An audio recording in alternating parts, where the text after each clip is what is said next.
New York Giants fans, Nick Filato here, excited about the addition of Deonte Banks at pick number 24. Joe Shane traded up one slot to secure the Maryland cornerback, and I am pumped for this because Deonte Banks fits what Wink Martindale wants to do. And as we saw, Wink Martindale was really excited about it. A press man corner with good size and very impressive athletic ability. Bringing up his mock draftable chart right here, we can see he had a 98th percentile broad jump, a 97th percentile vertical jump, a 92nd percentile 40-yard dash with an 89th percentile 10-yard split out of all the corners that have gone through mock draftable system since 1999.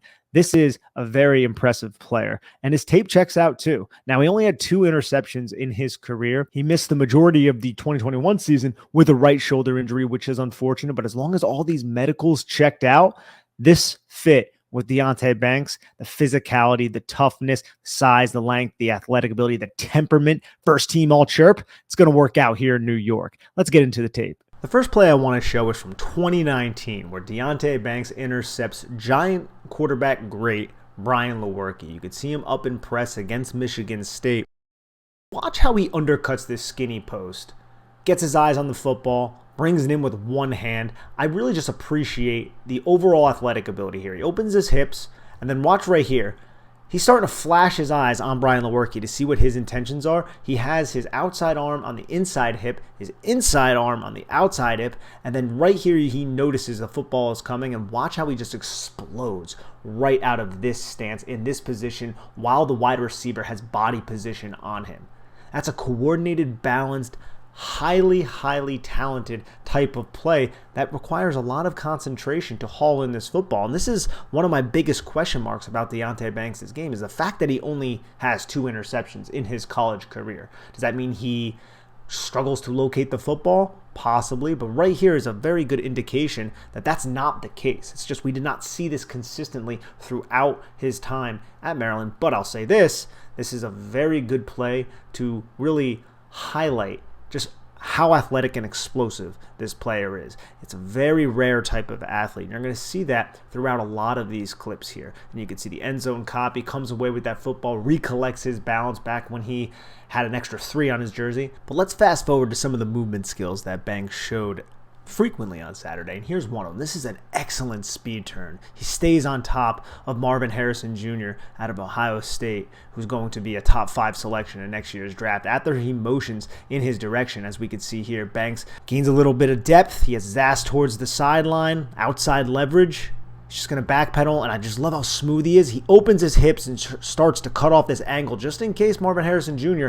ends up running a post here. So he has his hips opened, his momentum is heading upfield, and just watch how balanced he is with this speed turn to stay on top of Marvin Harrison Jr. Just flips his hips right on top of it, and the ball goes out of bounds. That is so underrated, how well he moves here and how he's able to stay in phase on Marvin Harrison Jr., probably the best wide receiver in college football. It's a very balanced move. It's going to really come in handy playing within Wink Martindale's defense. Here we're going to see a really smooth click and close out of a back pedal. Watch how he just stays on top of Charlie Jones, who Deonte Banks held Charlie Jones, who's a very good wide receiver who will likely be selected early on day 3. Held him to 3 catches for 15 yards. Not a lot of cornerbacks in the country held Charlie Jones to that type of production. Here we're just going to see, watch, little back pedal. Watch right when he decides he's clicking and closing.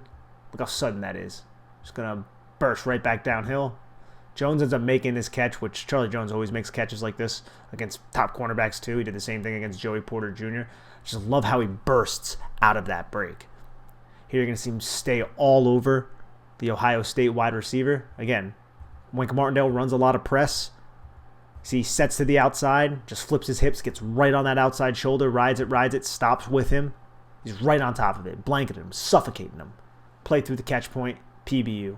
Here we get to see Banks handle some offensive creativity. See how he extemporizes when the play breaks down, and I love how he handles this little outside breaking route.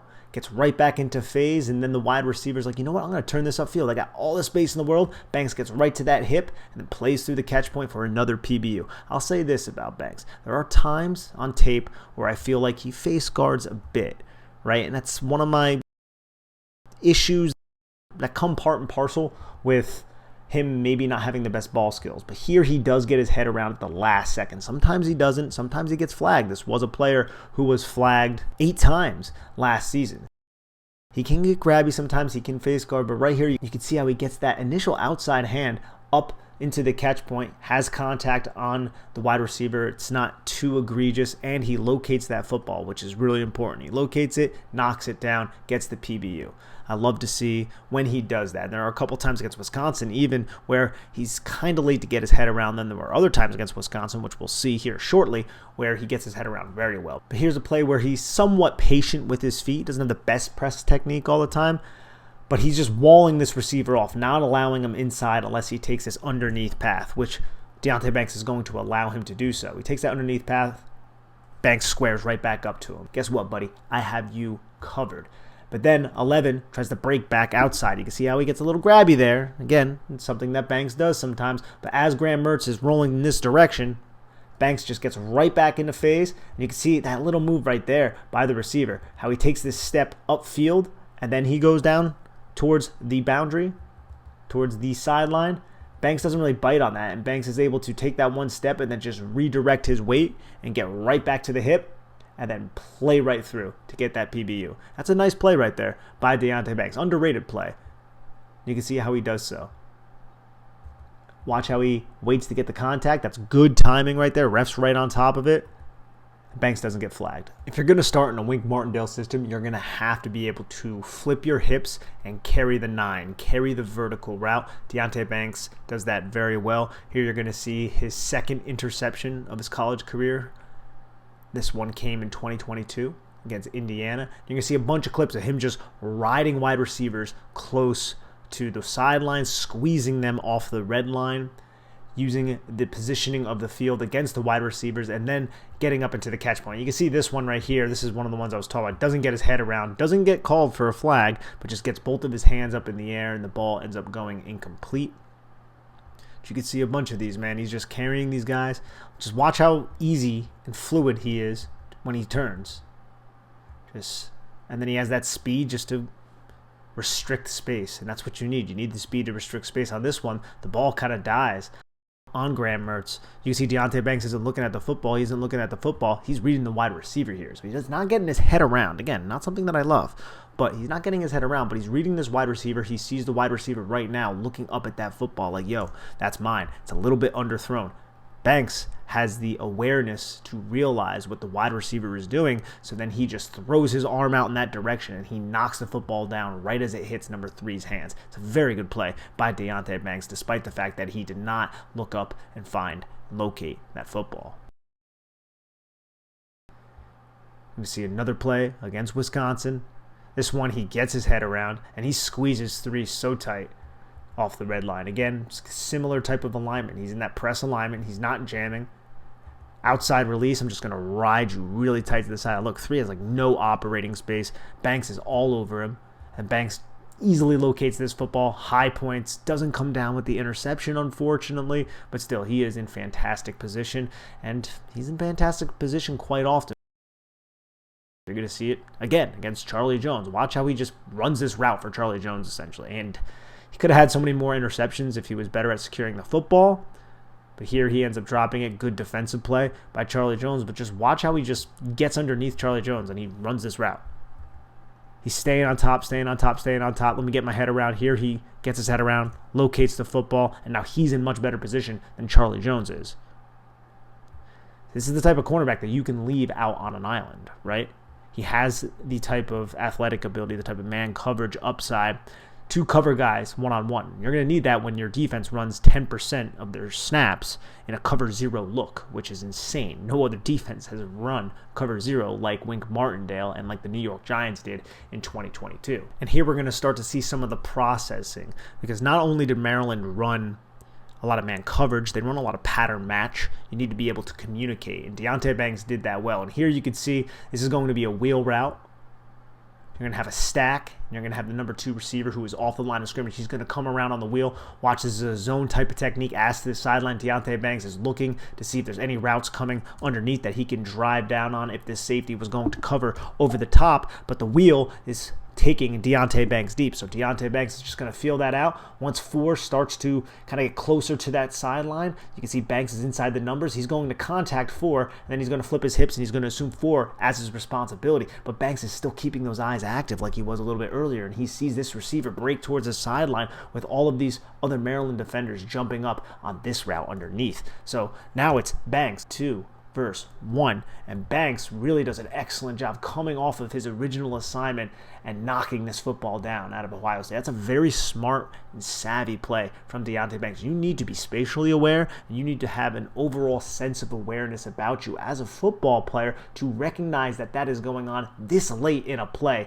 and then you go and you disrupt one of the best offenses in the league, almost come away with this turnover. The ball ended up hitting the ground, but damn did I love that play against Ohio State. And here, this isn't exactly a positive play, but it just speaks to the overall communication ability of Deonte Banks on this drag route against Charlie Jones, because you can see this is a mesh concept. So when you run a mesh concept, you're going to be passing a lot of these routes off. This is a 3-by-1 set for Purdue with the running back to the 3 receiver side. So Deonte Banks is on the X receiver, the backside X receiver, who's just going to be running a drag, and Deonte Banks isn't going to follow Charlie Jones through all of that traffic. He's going to pass him up to all of these adjacent defenders, and then he's going to assume the front side drag coming to the back side, and he's trying to point that and communicate that. And you can see that number 1 takes him a little bit to get it, and then nobody maintains any kind of presence on the tight end. I think that's Payne right there, but it doesn't really matter because the ball is not caught. But you can see the communication. That's kind of why I wanted to just bring this play about, just to highlight the type of responsibilities Deonte Banks had to execute, which we also see against Purdue right here in the red zone.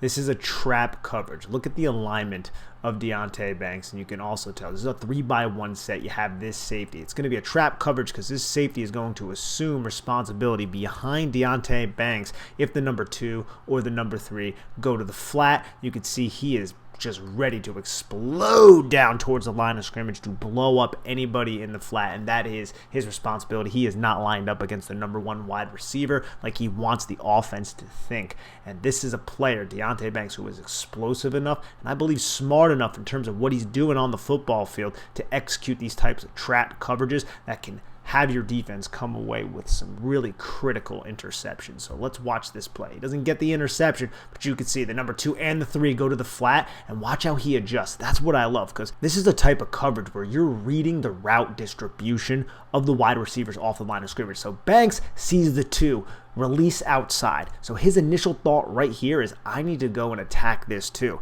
And I love how he adjusts after he realizes that the quarterback isn't thrown to the 2, he's thrown to the 3, who's also running to the flat. And you can see that right here. He's jumping the 2, and now he's looking. He's like, the quarterback isn't looking over at the 2, so what's going on here? So then he just stops himself, knowing that he has 2 guys on the back end to cover both of these responsibilities, and then he just fires over to the 3, and he does not let the 3 beat him. And guess what? He plays through the catch point right there, makes a little bit of contact, no flag is thrown. It's a very, very smart and heady play from Deonte Banks, who adjusted on the fly. Got quads formation right here with this tight end in line, and watch how Banks is in a press alignment, but then right at the snap you can see how he bails a little bit.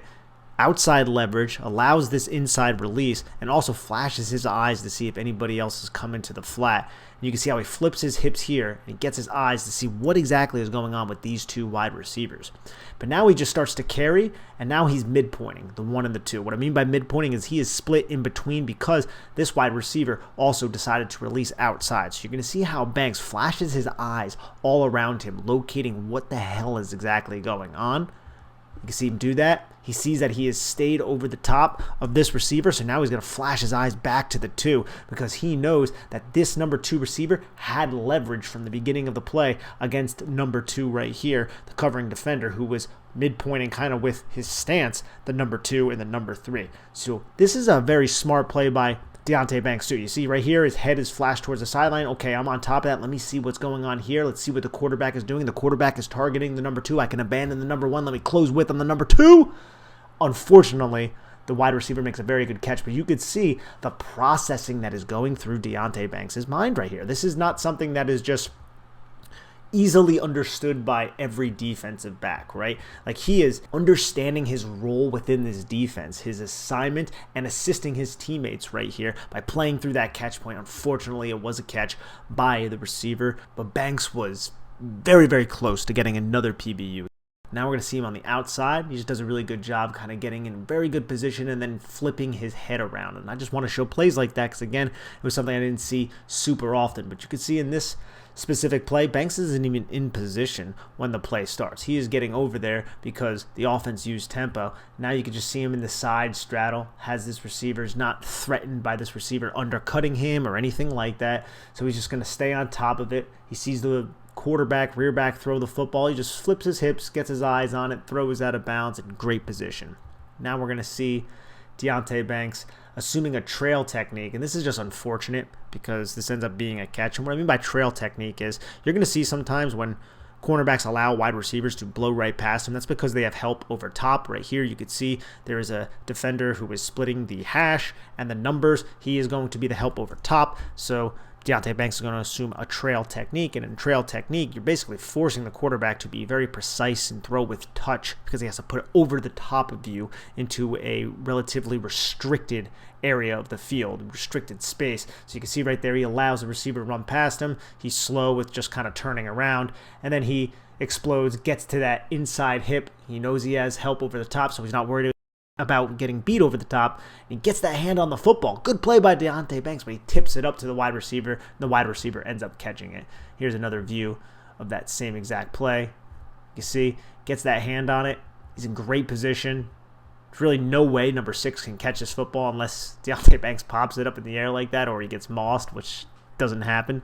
And then the wide receiver ends up just securing it. Another thing I love about Banks is he's not tentative. He will be physical, and he is a tough football player. And I think having that type of physical toughness, and I'm just going to run through a bunch of plays of him showing that, him diagnosing screens coming downhill, him in run support. I think all of those traits, physical toughness, your ability in run support, even as a corner, it's important. If you think about even the Giants last year, they sucked at stopping stuff on the edge, but Adoree Jackson, low-key, was actually really good in run support. Darnay Holmes, pound for pound, is very, very strong and very tough in run support. And as you're seeing here on the screen, there's a bunch of plays with Deonte Banks right there. That's one of my favorite ones. Comes off the block, the stalk block, and then makes his tackle and kind of looks like he's about to like suplex his dude on the ground, but just kind of drops him. But I want a cornerback with that type of edge and with that type of mentality that he isn't going to allow some running back to run through his face. He is going to get dirty. He is going to stick his nose in. And Deonte Banks has that. I can't say that about every cornerback in this draft class. There are corners who are being discussed in the first round, who are being discussed in the second round, who I don't think like to tackle. They don't embrace the contact. Deonte Banks, he will tackle, and I appreciate that. Now, here are 2 plays I'm going to show. Something I saw in film, and I cut up 2 clips of it, that I don't think it's a pervasive problem throughout his profile, but it's something to be aware of, and it's something that I believe Jerome Henderson will coach out of him. His press technique sometimes could use a little bit of refinement, how he employs his hands, his footwork. He commits his hips a little early sometimes, so just little things like this. This play isn't necessarily indicative of it because the wide receiver has already entered his outside stem off the line of scrimmage, but you can see how Deonte Banks typically does a very good job staying on top of these wide receivers. He allows this wide receiver to cut right back underneath him. And it wasn't because I think Deonte Banks believed that this player was going to be here. This is a slant-flat combo. He is flowing to the flat side, even though it is a boundary side. So maybe Banks did think that, so he thought he could play it over aggressively. But you could see how the wide receiver was able to cut right back towards him. The ball was just terribly thrown because Wisconsin is not the best offense. Incomplete pass. And I didn't think this was a huge issue, but it also came up a couple other times in some other games. This one is a little bit more of an example. I feel like that is a better representation of what I'm trying to articulate. You can see how his feet, they start to open up, and now he's completely horizontal, right? And this wide receiver never really fully committed to the outside, so that's just being a little bit overeager, a little bit undisciplined with your hips. I think that is correctable. But you can see how the wide receiver across his face makes a catch. Deonte Banks is right there to make the tackle because that's what Deonte Banks does. I feel like it was necessary to highlight those little issues. And now here are just some of the touchdowns that Deonte Banks surrendered. This one's a fade ball. It's a nice pass. Again, this is press technique. You can see how Deonte Banks inches inside, inches inside. This is a good little release off the line of scrimmage. So you can see how the wide receiver angles inside, and that allows the wide receiver to have space on the fade because Deonte Banks inches towards the inside and gives him a little bit more breathing room. You can see right as he employs his jam, the wide receiver just goes right to the outside, and it's just a nice play by the Indiana wide receiver. And now here you're going to have one in the slot,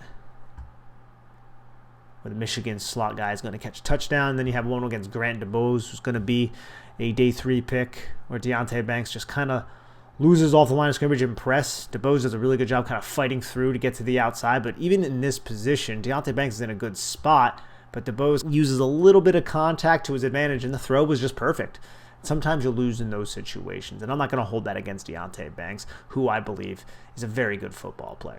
And like I said, everyone, I'm very happy that the New York Giants were able to get Deonte Banks. He was one of the guys that I said several times throughout this pre-draft process is it's a home run. It's a grand slam. It's an excellent situation if he's there, but honestly, I did not think he was going to be there at pick 25. The New York Giants, to me, they lucked out. As long as the medicals check out here, they provided Wink Martindale that press man cornerback that they so desperately needed to help this defense flourish now and in the future. Thank you so much, everyone, for checking us out. If you have not done so already, please head on over to bigblueview.com, where we have all of our written content. There's a ton of stuff we are doing over there about the New York Giants draft picks, about the 2023 NFL draft in general, and of course, about the New York Giants in general. So we're really excited about that. So please, if you like the New York Giants, if you like the draft, if you like the NFL, head on over to bigblueview.com. Thank you so much. I am Nick Filato signing off. Let's go Giants.